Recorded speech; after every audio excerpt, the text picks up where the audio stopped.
Welcome to the International Teacher Podcast with your host, Matt the Family Guy, Kent the Cat Guy, Jacqueline from JP Mint, and Greg the Single Guy, bringing you episodes from around the world about the best kept secret in education. You've got it, international teaching.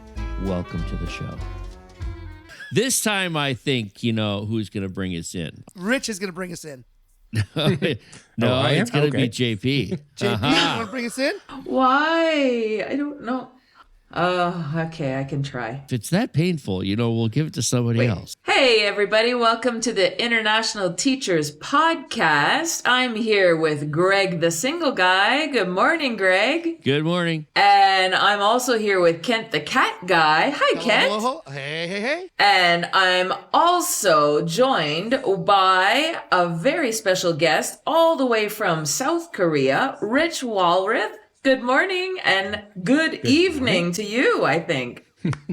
It's morning somewhere, so that's my usual address. Good morning. Good morning, Rich. Did you say South Korea or South Carolina, JP? I said South Korea. That's why I'm wearing my handbook. You can't tell because the button's down here. Hey, now, it's a family show. It's a traditional handbook that I bought in 1996. So this is coming on to 30 years, but it's Korean silk. So you can see why it has lasted 30 years. It's gorgeous. And if you want to see what it looks like, everybody, head over to Facebook and join our ITP Facebook group, because there I share the behind the scenes photo of each and every episode. So there you go if you want to see. I've got a handbook from school already, but I don't know what she's talking about, Kent. A handbook is not really that important to me, but Handbook means Korean clothing. So, Rich, did you go running out to buy your own traditional handbook outfit when you landed? No, I don't have a handbook, and I actually haven't worn one, although I'm being threatened with wearing one during our next visit to Seoul. This is actually my third time in Korea. The first two times I was here with the Department of Defense schools. Wow. Oh, I can't wait to hear about that. So if Dodge you're not schools, yeah. in Seoul right now, where are you phoning in from? I'm down in Sachon, which is in the south, way in the south, and about a 90-minute bus ride from Busan, to the west of Busan. Are you one of the major cities there in Korea? Well, it's not a major city. Population's about 100K, but it is a big aerospace city. And recently we heard that the Korean Space Agency was about to move its headquarters down here. So it's going to be picking up some interest in the area, more than likely. So tell our listeners, what are you doing there? Now, is it Szechuan? What's the name of your Szechuan. town again? Szechuan. Szechuan. Tell us what you do there in Szechuan. Well, I'm a teacher. I teach middle school language and literature at Yongham International Foreign School. I also teach middle school design and DP physics. Rich, that is a mixed bag of MYP to DP. I enjoy a mix. I actually teach some PYP stuff also, teaching library skills for the 4-5s in PYP. I like having a mixed bag. I like having lots of preps. It keeps me on my toes, keeps me from being bored. I have, in my first teaching job back in the States, back more than 30 years ago, I was teaching one subject, and that got really old really quick, doing the same class 6 times a day, 5 days a week.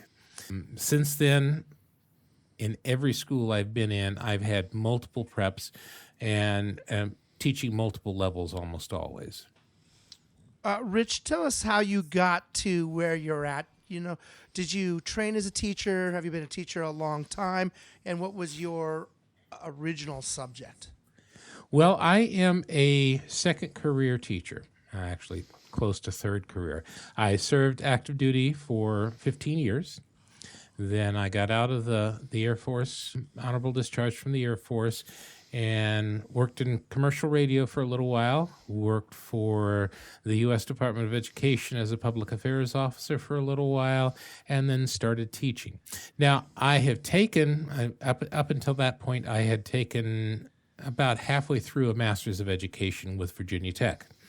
But I had to leave that program to move to Kansas with the family, and didn't pick that back up until substantially later. I was licensed by Department of Defense Education Activity. They are a licensing agency. So for the 16 years, more than 16. Well, for the years I was teaching with DoDDS, I was licensed through the Department of Defense. I'm waiting for Wisconsin to cough up my new license from the states. So there are some areas require a license. Some areas don't. The ones I'm looking at down the road, they want to have a license. So I said, okay, I'll go ahead and do it. So you've mentioned something that I just want to point out to our listeners. DoDDS is an acronym for Department of Defense Schools, I think? Department of Defense Dependent Schools. Can you tell us a little bit about, because this is obviously outside of the U.S., is it not? These, the DoDDS schools you were involved with? The DoDDS schools, there are two systems within DoDEA. DoDEA includes what used to be called DoDDS schools. Those are the stateside schools. And the DoDDS schools, which were the overseas schools. Now they were all called DoDEA nowadays, and it's drawn down quite a bit with the military drawdown. But it is just like a State Department of Education with curriculum standards, and they use the CCSS as well as a couple other standards agencies for doing all the stuff. When I was there, we had somewhere in the neighborhood of 10,000 teachers all told. That number has dropped substantially as the number of schools have dropped substantially. I list the schools, DoDDS schools I've taught at. I taught in Busan here, they're closed. Seoul American High School, it's closed. I taught at Bamberg Middle High and Elementary School in Deutschland, it's closed. So a lot of the schools that I was associated with are now closed. Wait a second. Did you ever teach with Greg, or was Greg a student? No, I was just saying that. I was never. I was overseas when I was a baby. That is not possible, right? That the two of you would have been. It is a very small world, and I've run into a couple of my students later on. It is a very small world, and DoDDS is a very small world. She was asking you, Rich, because I grew up as an Army brat, right? So I would have been overseas schools, but I wasn't in school. I was only like 1, 2, and 3 years old when I was overseas in Germany with family in military. Mm-hmm. Every time I go to a job fair, they have this line of like 400 people waiting to get into DoDDS every time, at least in the past when I was looking at face-to-face job fairs. It was very strange. Well, DoDDS has a reputation. Number one, it pays very well. It pays a lot better than any of the other international schools that I've seen, although one that I taught at was really close to the DoDDS pay scheme. But yes, they are federal employees, and overseas, in most situations, they get a housing allowance, which is market-driven, which means once the locals figure out what the maximum is, they charge the rent up to the That's how much it costs miraculously. Right.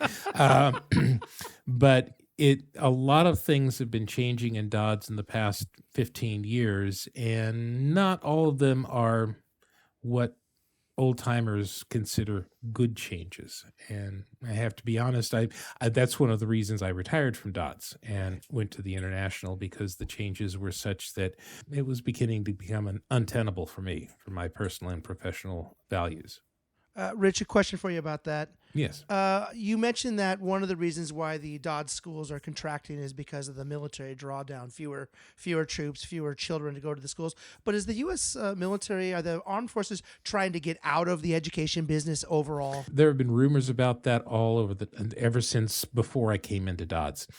I have a friend of mine, former supervisor, who did work in the liaison office to talk about how that could happen. It's happened in Puerto Rico, where they pulled out the DoDEA pulled out of Rosie Roads, and private schools, international schools took up the load. One of the newer transitory bases that is in Eastern Europe, they have put some families there, but there's no DoDDS school ever going to be set up there. And there is a local international school that was established to help meet the needs of those students. And DoDEA also has the virtual school where students can do online. They can get a DoDEA diploma online pretty much completely. I'm speechless. I've always wanted to talk to somebody about DoDDS, and or DoDEA, I guess you could say it, right, is what you call it. I call it DoDDS, but to say it's DoDDS. It's DoDDS. Okay. My thinking was that once you got into, this is just my thinking before, I never worked for them. My thinking was that if I got into DoDDS, it'd be like serving in the Army or serving in one of our forces there. You sign up, you get a contract, they put you somewhere, and as you work longer in the system, you had more choices and you got higher up the food chain to make choices about where you got to teach next. Is that true? That's the way it used to be. There hasn't been a formal transfer round in a decade. And that's one of the things that has a lot of the old timers upset. People were stuck in a location, and quite frequently in a hardship location, and they couldn't transfer out. The only option was resigning or going to DoDDS. In fact, I retired. That was the final straw for me, because I was trying to get back to Europe from where I was, and basically was told, nope, you're not going. You're staying here. Rich, where were you kind of stuck then at that point? Pyeongtaek. In here. Korea. Yes. Yeah. But that was Korea in the, what, was that in the 90s? Well, I retired on 2014. Oh. My first time in Korea was the late 90s, 98 to 2001. And then back We again had some crossover, 96 to 99. Yep. So, Rich, you got certified to teach through the armed forces. Is that where you learned your physics? Is that where you learned your skills to be a certified teacher in that system? When I grew up, I was blessed with parents who were able to afford things and allowed me to learn. I had a chemistry lab. I did things with that. I had a photography lab. I built electronics. I was given a telescope when I was 12 as a birthday present. Went to nature camp, learned natural sciences, hands-on, 2 weeks at a time every summer. So I came into the military with lots of science background. And in the military, I took a lot of part-time classes, evening classes. I am a lifelong learner. I just completed my Master's of Education, 4 years ago, something like that. And I'm looking at another Master's down the road, followed by possibly a PhD if I am able to foot the bill for it. That's what you sound like to me. My question, going back to those early years, you have this love of science. Maybe you go and you become an astronomer, a biochemist, a doctor, a physicist. What made you think, okay, the Air Force is the direction I'm going in at that time? I was in university, started out in aerospace engineering, and one quarter convinced me that, nope, I don't have the math for this. So I shifted to one of my other loves, which was pre-vet medicine.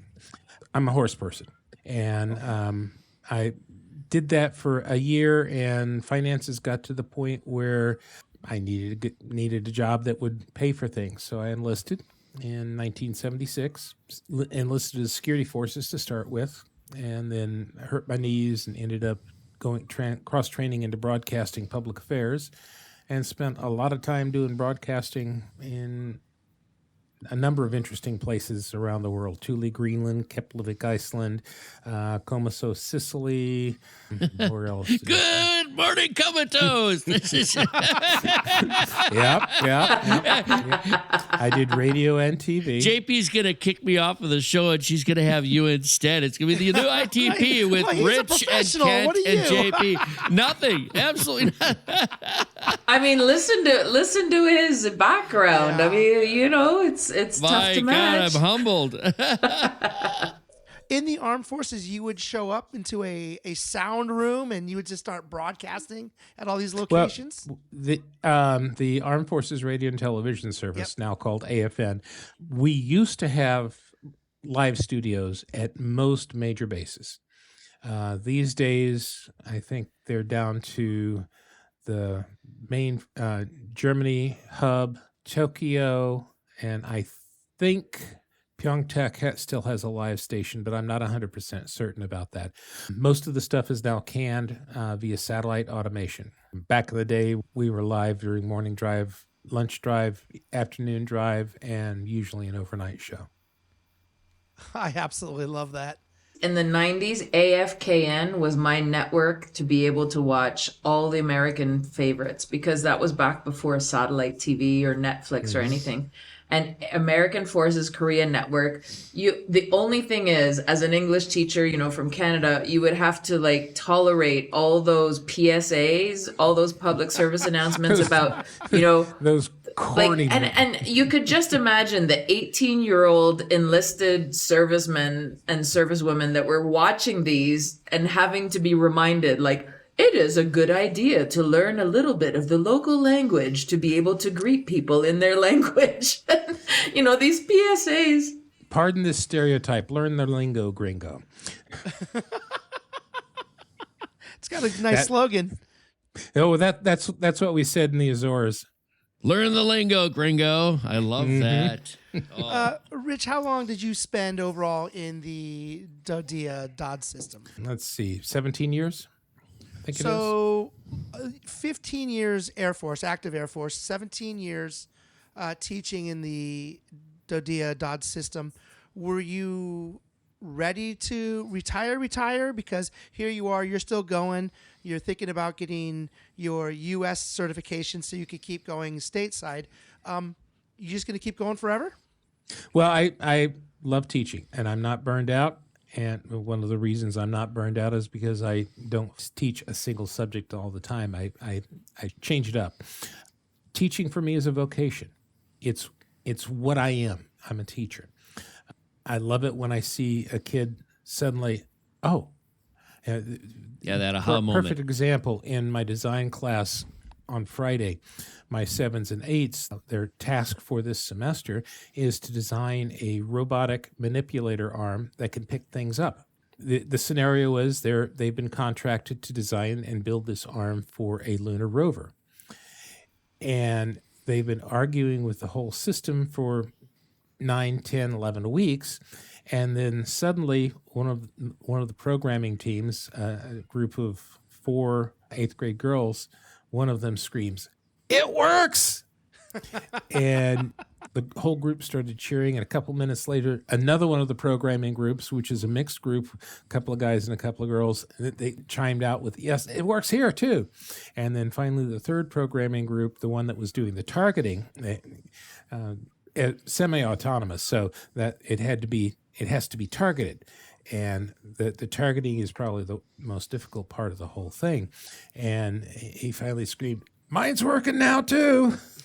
So that makes all the headaches of the past 11 weeks and saying, well, you need to do this, you need to do this. How about this? Why don't you do this? Have you done your journal? That makes it all worthwhile. It really does. When that 1 or 2 students suddenly the light goes on and they go, "That's what you meant." So are you trying to tell me that Canadarm is going to have some competition with Korea Arm in the future with all your kids doing? Very possibly. Very possibly. Yeah, some robotic arms out in space. Yeah. For all the listeners now, JP Mint is, I don't know, is that like a Godzilla, little Tyrannosaurus thing going on there? I don't know. It's radio. I love it. I thought Canadians had like robotic loons and robotic moose or something. I didn't think you guys actually had like robotic arms for humans. I love watching Hollywood movies, and they have the Canadarm, it's CANADARM, but it's so, they always have the Canadarm on the space station or what have you. So, Rich, what's next for you in the sense that if you're getting your stateside license, are you thinking of moving back to the States at some point? Oh, no. Nope. Philippines are my home. That's my home. There are just too many things going on in the States that just don't fit. And Philippines isn't perfect, but at least it's comfortable and reasonably easy to live there expense-wise. Have you taught there before, or did you choose? Yes. Did Philippines sort of choose you because of vacations or travel? Well, I discovered it because of a diving vacation. And then I moved back 2 years later permanently, taught there at the German school in Manila for 4 years. Met my wife, who's sitting here giving me a glare and sneaking out of the room. Oh, you got one like that too, huh? Glare or wife?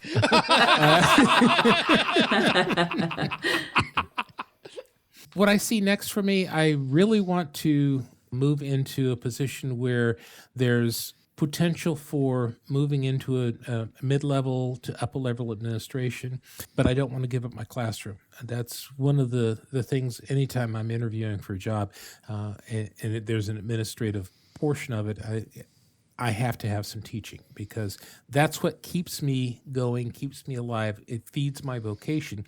Being able to work with the kids, interact with the kids, and help them discover the world in themselves. That's what it's all is for me.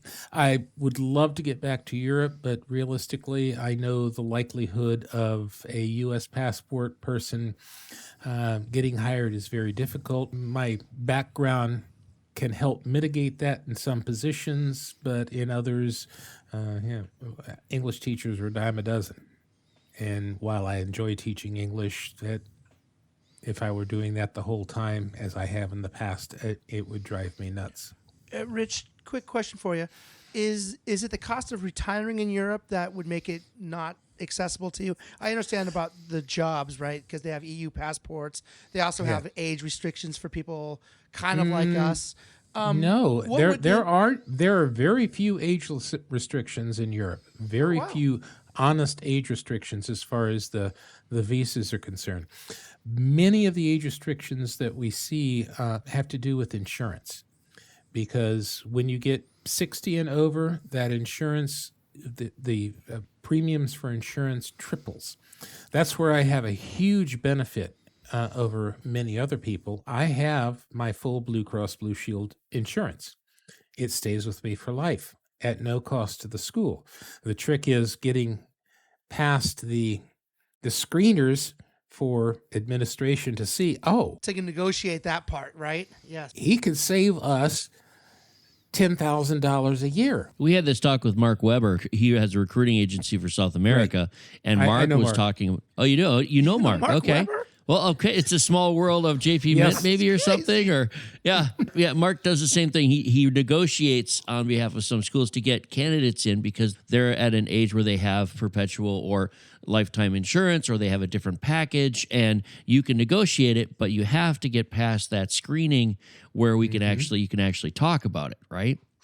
Yeah, and that's where JP helped me out. Yeah, and it's not like you can exactly put it across the top, right? You can't put it across the top where your name goes, I have medical insurance. Like I did with I haven't been in jail. We did put it in my CV just a little bit lower, remember? And that has gotten some notice. Yes. Yeah, we want to highlight it, but we don't want it to be like the most important thing. Oh, Rich, are you one of the JP Minters? Are you with JP Mint for your... Oh, really? Okay. Quite impressed with the service. Quite impressed. Rich was one of my first clients 2 years ago. Woohoo! Wow, that's really exciting. So, Rich, for you, it's not just the retirement; it's a place to work. Will you continue to work in the Philippines when you go there? Hope so. There is no retirement age there. And married to a Filipina, I have the ability to work. There are a couple of the schools there, and I won't name names, who I have had discussions with the head. The head was saying, well, there's a mandatory retirement age at 65. And I said, no, there's not. This particular head didn't realize that I was talking from the perspective of someone who lives in the Philippines. So that school's off my list. So, Rich, do you have Filipino residents? Like, is there a moot point for a work visa? If you have the residence, and for example, when I get my residency visa, my spousal visa, that includes permission to work. There are other retirement programs, include the Special Retirement Residency Visa, SRRV, that requires you to make a substantial cash deposit to a bank that stays there. And that's a permanent residency visa, but it does give you the right to work and the right to do a lot of other things. As an expat foreigner, I still can't own property. I still can't buy land. I can buy a condo. I can buy a townhouse that's got a condo lease, but I can't buy the real estate. The wife has to buy it. Well, but then the challenge is, if you can do all that, will you still be hired as a foreign expat package, or will you be hired as a local teacher making not very much? That's the big question. No, you got to do the hiring first and then do the buying. That's what most people I've talked to do. Yeah. And that's one of the potential concerns, because then the school can say, well, and legitimate, you're a resident, you're not an expat, you're not coming here as a foreigner, you are a permanent resident of the country. All right, let's take a moment for a little commercial about how to get in touch with us. You can, of course, find all four of us at the itpexpat.com. That's www.itpexpat.com. Or you could also find us at email at internationalteacherpodcast@gmail.com. We look forward to hearing from you. Or if you're into Facebook, we have a new Facebook group at www.facebook.com/groups/ITPexpat, where you can find all kinds of inside information about ITP Expat. You can also find us on Instagram at ITP Expats. That's with an S. ITP Expats is our handle. All right, and thank you, listeners. We have over 100 countries represented by our listeners, and though we're not monetized, we are here for you, and we would like to thank all of you for listening. So let's get back to the show. Rich, let's go over the history real fast. In the years that you've left the Air Force, how many years have you lived in the various countries? Korea, Philippines, any other countries? Let's see. I still maintain my residence in the Philippines, so that's 10 years now. In 2018, I left the Philippines to work, worked in Sudan for 2 years. I was there when we brought in the COVID, and I was there for the initial revolution. Got out between the end of COVID and revolution and the start of the second part of the revolution. So after that, I was in Tanzania for 4 months, Kenya for 2 months, waiting to get back home to the Philippines. Then I was back in the Philippines for 10 months until I flew to Fiji for a 2-year job there, and then here to Korea. Now Fiji is it's a nice place to visit, but it's horrendously expensive. Hey, what is Fiji? Sorry, Rich, help me out. It's an island. What is the exact? Is this one of those north of Australia island chains? Is it part of that? It's the nation of Fiji, which is east of Australia and north of New Zealand. Okay. It's a fairly small set of islands that a lot of folks from India are there, Indo-Filipino, as well as Indian descent, as well as the Philippine people themselves. You went there for the diving. Just admit it, Rich. Well, I actually, that was one of the reasons I did go. I got wet once. And oh, my God. Because of the cost. Oh my I God. couldn't bring my equipment in. The dive costs were probably 4 times what I would pay in the Philippines for a single tank dive. If I could have shipped my equipment in, then I would have had to pay for inspection of all the equipment by a government agency every 6 months. Well, we'll have to have a diving podcast episode at some point. But yeah, these two are like glazing their eyes over, like, what? But yeah, Fiji, I can just imagine, because everything has to be imported to Fiji. Say they have to have stuff inspected every couple of months. That sounds very normal for overseas. Every little place has its own little caveats, its own little annoyances, right, that we have to put up with because we're guests there. You've put in a lot of good time overseas in different schools, and it sounds like lots of different kinds of places to live. Right. The schools that you've worked at, are they all international, or were there a couple of host national schools in there somewhere? Well, the one in Fiji was international, but less than 10%, closer to 8% of the faculty were international expats, actual expats, not Indian, not Fijians who went and then came back. Right, I hear you. Yeah, the student body, the teaching body, the percentage of expats. Student body, very, very high percentage locally. The others are international, even though GIFS isn't officially an international school under Korean law. It's a foreign school. We have a larger population of expats than locals here because of the way the Korean laws are written for student education. And this is a really, really small school I'm at right now. ISS was also a fairly small school that suffered pretty heavily with the COVID. ISS being in Fiji. What is it? Suva. Sunavatu? No, International School Suva. Suva. Come on, Suva. JP, say it. Oh, Suva. it's much shorter. Much shorter than I say it thought again. it was. Say it to yourself, JP. Suva. Sunavatu is where's Sound it Sunavatu? out, JP. Sound it out. Sunavatu, I think, is somewhere up in the Pacific Island, one of the small Pacific Island nations, if I remember correctly. Is Fiji part of the old French colonies like Tahiti, or were they French speaking there? No, it's Commonwealth. Ah, okay. Brits. And so you were able to get your cup of tea there. Your cuppa. Yeah, I'm not really a tea fan. I'm more a coffee person. But yes, you could get your cuppa. Rich, tell us a little bit about your personal life. How long you've been married? You got kids, pets? What's your life like moving around? Well, have a stepdaughter and a son. The son's here. The stepdaughter, since we haven't gotten the adoption finished for her, Korea wouldn't issue a visa, so she's living back home with a sister. My wife is here. I'm a cat person. You can probably hear her yowling in the background. The cat, not the wife. That's only if JP has her on mute because she's got dogs in the background. But you have a cat, huh? Get along with cat. I'm a cat person. I'm a cat guy too, obviously.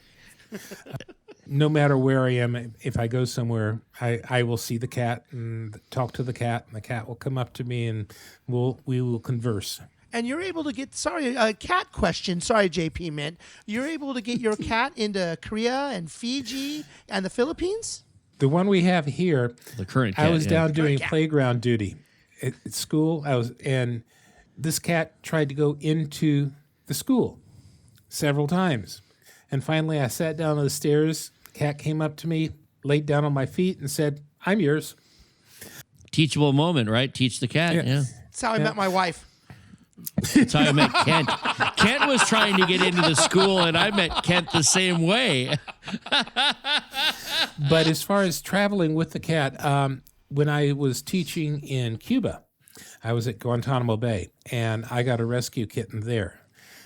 Yeah, part of DoDDS. Got a rescue cat at Cuba, raised her there. She went with me from Cuba to Italy. You broke it out of Gitmo? Wow. Yeah. You got Italy, the cat out of Gitmo. to the States to Korea, Korea to the Philippines. And she was with me for 16 years. Wow. Good run. Finally lost her in the Philippines. Wow. That's a good run.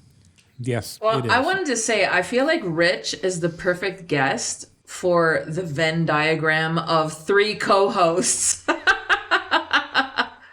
We got Diver, Cats, All of us. Korea. Diver. That's right. Cats. Yeah, are you sure he's not an actor just playing? Are you sure he's not playing the perfect guest? It's like we got this Venn diagram happening here. Rich, can you tell us a little bit, because we touched upon it a little bit, but can you tell us a little bit about teaching in your, well, now it's almost like, as you said, a second career. I think of it as a Yes. third career in your international teaching experience. Can you tell us the challenges as you're getting older to, through interviews and things like that? What are you able to talk about with the directors that, I'm not sure, thinking the directors are going to be like sometimes even 10, 20 years younger than you. And you're going in trying to say, no, I am still a very passionate teacher, still want to learn. Can you tell us a little bit more about that? Well, I could actually speak about that, the age difference between the director and myself. I've been in a position where the director was substantially younger, and there was discomfort because the director felt intimidated by what I'd done, and it was a very stressful situation. I would have liked to have stayed at that school, but it didn't happen. But the biggest challenge I have is getting past the age. And part of that is convincing the people that I'm talking to that I still have a valuable contribution to make. I know the idea of teaching as a vocation seems a little trite to many people of younger generations, but it truly is that. And when I'm talking about how I run my classroom, one of the things I keep emphasizing is I base everything on respect. And that also tends to sound put on, but it's not. Respect is the most important thing for me for my class. I do apologize to students when I make a mistake. And that gets a lot of surprises, but the benefits from that in the environment of my classroom for all classes is amazing. It's amazing how much the kids respond to the honest, I don't know, or I'm sorry, I was wrong, I shouldn't have done that. I'll do my best not to say things like that in the future. Let's move on if we can. And I tell the kids that in my first lesson. Every first lesson has this is what I expect, this is how we're going to do it. And I try to pass on to the directors that what I bring to your school is I bring not only my curricular knowledge, but I bring a much wider range of possibilities. The extracurriculars are a big draw because, for example, I'm running a ham radio class right now with a couple of my kids. I've been a ham radio operator for a long time. I did a primary drama group in the first semester. Here, almost all the primary kids were in the drama production. Hey, Rich, sorry about that ham radio thing. In the age of internet and YouTube and TikTok or whatever these kids do nowadays, how are kids interested in radio? Surprisingly, they are, especially when I point out there was the Tonight Show, probably 20 years ago now, did a little bit where 2 kids on phones and 2 ham operators doing Morse sent the same message. Morris beat the texting by about 10 seconds. Wow. Oh, wow, that's Yeah. excellent. I'm running a spam radio though, and spam radio is better than ham. It's a new thing now, and we use cans of spam and we connect them with a little string, and it's old school, but it works. You take that spam can, and I love ham radio. I'm just joking with you, Rich. Ham radio. There's so much to learn about that. It really is great. Well, the thing about ham is, I point out one of the main purposes countries allow ham operators to work is because when there's a natural disaster, The internet's going down. ham radio is the only way of communication. When Yolanda came through the Philippines, down in the south, it took almost 2 weeks in some areas before they got the phone service restored. Wow. But there were ham operators up and running within a couple of hours of the storm passing. During 9/11, nothing was working communication-wise except for the ham radio operators. They were still doing their stuff. Every time there's a natural disaster, every time there's something else going on and communication is overloaded, the network that works is the ham radio. Getting ready for the zombie apocalypse. That's exactly what's going on. I was just going to say, we're going to hear the soothing dulcets of Rich Walwarth on the, zombie apocalypse. If you send Greg or JP your handle, we'd be happy to put that in the show notes if that's something you want to share. My call sign here is HL1ZAR. My call sign in the Philippines is DU1 ZXO. Yeah. Awesome. But those are the two calls that are active right now. Well, ITP crowd, you reach right out to Rich, and as far as the zombie apocalypse goes, it's going to be for me about 6:30 tomorrow morning. Yeah, that's true. We have your class coming in. No kidding. Hey, Rich, the one thing I wanted to say about ham radio in all seriousness is that the kids probably find it fascinating because not only is there a lot to learn about it, but it's a big hobby. I mean, the people that use it now, that build their own radios, that learn how to use it, it's like a vast net of communications of people on ham radio. And I think, and they have so much fun with it, right? Am I right about that? Yeah, they do. Right now, the group is building their own transmitter. They're building a crystal transmitter for 40 meters, CW transmitter. And it's nice to, when they first plug it in and, the oscillator's working. Yeah. And then they add the amplifier out after that, and it's still working. And they keep adding stages to it, and they end up with a functional 40-meter CW transmitter that'll put out 2 watts, which most of the time will do something, although this weekend with the solar storm, nothing's going through. Oh, the solar storm, that's going to block some of the bouncing of these signals. Yeah, it's pretty much disrupted the HF bands worldwide right now. I've been seeing some posts on Facebook about the band hasn't been this dead in a long time. I don't think our part of the world, we're in the Middle East, Rich. So many of these countries, I don't think would be fond of us operating ham radio in this part of the world. Any problems for you? There are ways of doing it. In fact, I was interviewing for a position in one of the Kurdistan systems.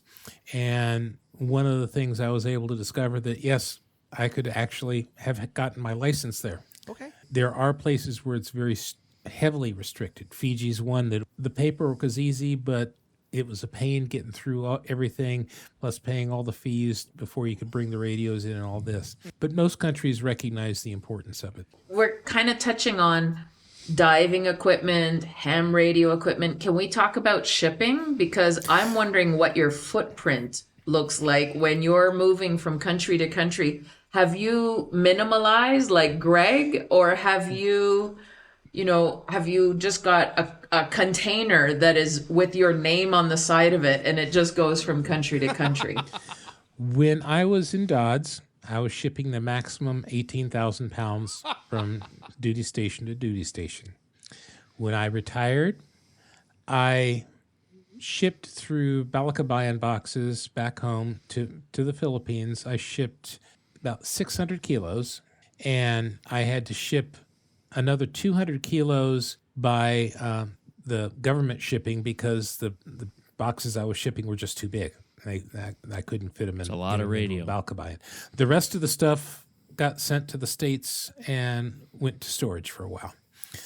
When I left to teach in Sudan, I went with 2 suitcases and 150 kilos within the shipping allowance. And that was primarily books, my piano, and some of my electronic stuff.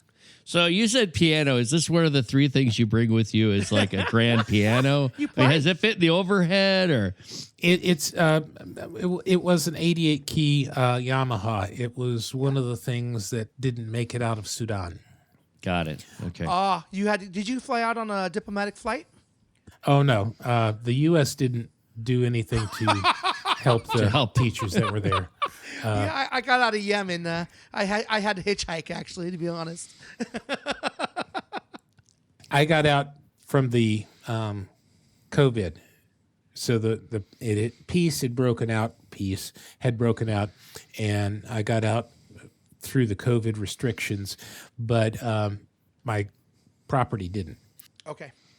To Fiji, 2 suitcases. So you whittled down a little bit. What are 3 things that you have to take with you then if you have a choice? My coffee pot and coffee, because I tend to be a coffee snob. I like my Jakobskronig. And German, Ken. That's German. Thank you. Yes. Thank you. Sounds like German, a neurological disease. Thank you. What else do I always bring? I generally bring a beer mug. Because beer. It's beer. Yeah. It's also German, Ken. There's nothing other than that is a guarantee for all my travels. I do try to take some of my electronics because I like puttering in it, but there are times when I simply can't. I don't have the room for it. That's fair enough. I mean, those 2 things, to know that you carry something. I know JP loves to have her rugs with her, and Kent always brings his wife and his Kent. Her handbook. That is now going on the list. That's right. We're going to put that on your list, JP. So that was just one of our main questions that we give everybody that interviews with us. And I'm going to let JP ask the other question that we've got. Rich, I wonder if you have a police story for us that you can share in all your vast travels, and something that is, lighthearted and not going to get you in trouble. Well, yes, I actually do, and this goes back to Fiji. Fiji has a very strange requirement as far as police clearances. So I had to get a Fijian police clearance to be able to get my Korean visa started. Perfectly normal. So I applied for the police clearance. I went to the police station, it was a reasonable fee, paid the reasonable fee and the express fee that guarantees it will be done in 2 days. Right. Sure. The express fee. Yeah. Well, I was following a Filipino that I at the school went through the process about 6 months before I did, and he had no problems. The rule is they will not give an expat their own police clearance. It has to be sent to a company. Of course, I explained what was going on, explained what it was needed, and the lady said, okay, took the notes down, and said it should be ready in 2 days. About 4 hours later, I'm in the middle of class and my phone rings. And I generally don't answer the phone during class, but it was close enough to the end of class that I put the class doing their own thing and I answered the phone. And it was one of the police officers from the station saying, well, we can't give you your police clearance. And I said, why? Because it can't be issued to an individual. Why don't you come down here to the station right now and we could talk about it? Sounds like a trap. I fall for that one. Why don't you come on down to the station? It's a conversation. Yeah. And I said, well, I don't think that's going to happen because I'm a teacher and I'm teaching and you're interrupting my class. I just want my police clearance. Basically, he was asking me to show up so I could give him some money under the table so he could give me the police clearance under the table. I finally did receive the police clearance. It took 3 months. The school and the Korean embassy had to intervene because the police claimed they sent it to the Korean embassy. I checked with the embassy. No, we haven't received it. We have no idea about it. through a little bit of pressure, eventually the person who was handling the clearance itself admitted no, it had not been sent, and sent a copy to the school, and it was handed to me, and I sent it off, scanned it, and sent it off to my new school for my. So in hindsight, you wish you had really gotten a little bit sick that afternoon and gone home early to go to the police station. Actually, no. There are some things I won't do, and one of them is pay a bribe to a police officer who is trying to supplement their income rather than do their job. It's surprising, Rich. As soon as you make that first payment, it's surprising how many more officers show up at your doorstep. Is that why they keep coming to my door, Kent? Oh, that and other reasons. So, Rich, other words of wisdom. If I had to sum you up, which I think would be impossible to do, but it's like be curious, be interesting, and be enthusiastic. What words of wisdom do you have for the ITP crowd? The one thing I would say is especially if you're the older you're getting, the more you have to do this. But be upfront with the school. Be upfront with them. Make sure they're aware of exactly what it is you want to do, exactly what it is you're hoping to give to the school, and exactly what it is you're hoping to get back from the school. The more open and outright and honest you are with the school, the better off things are going to be. Now, in all honesty, that has backfired on me once, where the openness was later used in a negative way. But that's not on me, that's on them. Yeah, 9 times out of 10, the transparency is going to be your best bet, I would say, even 9.999% of the time. I'd go by the same kind of theory. Transparency with the school is going to be your best bet anytime, right? And I think I can see the other two nodding. Well, Kent's about to nod. No, he didn't nod. I believe me, I'm all smoke and mirrors. No, I love that transparency, Rich. Yeah, don't mind Kent. The other thing that I want to emphasize to a lot of folks, especially the older ones that are going out to find the positions, is make sure you're honest with yourself. Know your health. Know the risks. Know the country you're trying to go to. Does it have the ability to give care if you have something go wrong? What would happen in that case? Can you get out if you have to get back to your home country? I've seen 2 cases where a colleague, expat colleague, came with health problems, and they could not be treated in the place where they were working, and they had to break contract and leave for their health. You need to be honest with yourself. Honest with the school, yes. Honest with yourself is even more important. Don't just take the job because you're desperate. Been there, done that, have the T-shirt. Be aware of what the country's like. Be aware of what the school's like. Ask questions. Talk to people. But open and transparent. Words of wisdom.